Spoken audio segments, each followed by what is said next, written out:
Well, the latest attacks on Kyiv come as Ukrainian President Volodymyr Zelensky joins nearly 50 other European leaders for a summit in Moldova to discuss security on the continent in the face of Russian aggression.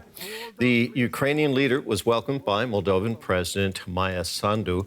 The summit venue near the capital, Chisinau, is only 20 kilometers from the Ukrainian border. The meeting is meant to underscore support for Moldova's aspirations to join the European Union. It received EU candidate status along with Ukraine last year. In his remarks to the media, Zelensky expressed support for Moldova's EU membership, as well as highlighting their shared security concerns over Russia. What is very important, our future in EU, and Ukraine is ready to be in NATO. We are waiting when NATO will be ready to host and to have Ukraine. And I think security guarantees are very important, not only for Ukraine, for our neighbors, for Moldova, because of the Russia and of their aggression in Ukraine and potential aggression for other parts of Europe. Our correspondent Bernd Riga joins us now from the summit venue just outside Moldova's capital.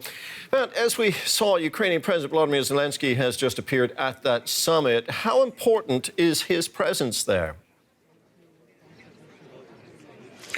Well, his country is under fresh attacks, but Volodymyr Zelensky chose to make the short travel here to make his case actually to the international community, to the almost 50 states assembled here. All of Europe is here except Russia and Belarus. It's a very huge anti-Russian coalition, and he said he wants to be in the EU and in NATO as fast as possible, and he will talk with leaders here also about more weapons, more ammunition, and a coalition to deliver fighter jets to Ukraine. So for Zelensky, it's very important to be here, to make his case again, over and over again.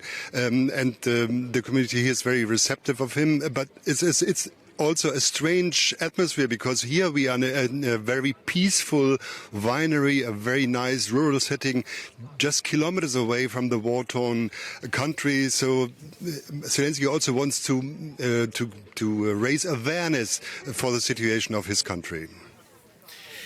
Now, the European political community, that's the name of the group that's gathering there in Moldova. That group is very new.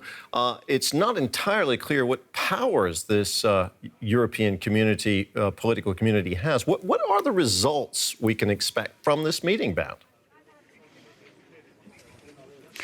This new summit format is only an informal gathering, so there are no real decisions, there are no papers that will be issued afterwards. It's more a possibility for the leaders to talk with each other in small groups, in small circles, to get to know each other and to enhance the cooperation between the European Union on the one hand, and the the states that are not members of the EU. Some of them acquire to be a member, some of them don't want to be members of the EU, but they all belong to a wider Europe. And as I said, everybody's here except Russia and Belarus, so it's also the formation of a strong coalition against the war and for more peaceful cooperation in Europe. Critics say it's the same like the Council of Europe that just met 14 days ago in Iceland. The same people actually are gathered here, so we will see what comes out of this meeting. Bernd, thank you very much. It was our correspondent Bernd Riga joining us from just outside the Moldovan capital, Chisinau. Ever since Russia invaded Ukraine, fears have been rising in Moldova that it could be Moscow's next target. Part of the country has been controlled by pro-Russian separatists for more than 30 years, and thousands of Russian soldiers remain in the territory despite calls for them to leave. But Russia's influence remains strong in the rest of Moldova too, as DW's Fanny Fachar found out. Moldova's history, it's complicated.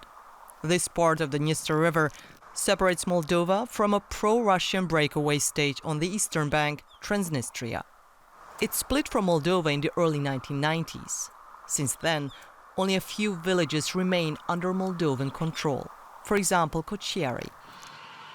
This ferry takes us to Kochiari and other enclaves on the eastern bank of the Dniester River. Upon arrival, Russian soldiers. They've been here for the past 30 years, officially in a peacekeeping mission. The region didn't attract much attention until the war in Ukraine. No nation recognizes Transnistria's self-declared independence, but it's backed by Russia. Yuri Kotsofan is a veteran in Kochieri. Everything appears peaceful, but to him, it's not. It hasn't been quiet here since 1991. As long as the Russian army is on the left bank of the Dniester and this place is under occupation, there won't be peace here anytime soon. Loyalties are complicated here. People in Kochieri are split. Plenty feel neglected by the Moldovan government and seek support from Russia. We are absolutely not against Russia. We prefer closer ties to help and support each other. Many people hate Putin because they say he starts wars, but it's the opposite. Kochieri gets cheap Russian gas via Transnistria. For a place struggling with poverty, a blessing, but it's not enough for young people to stay. A third of the population has gone.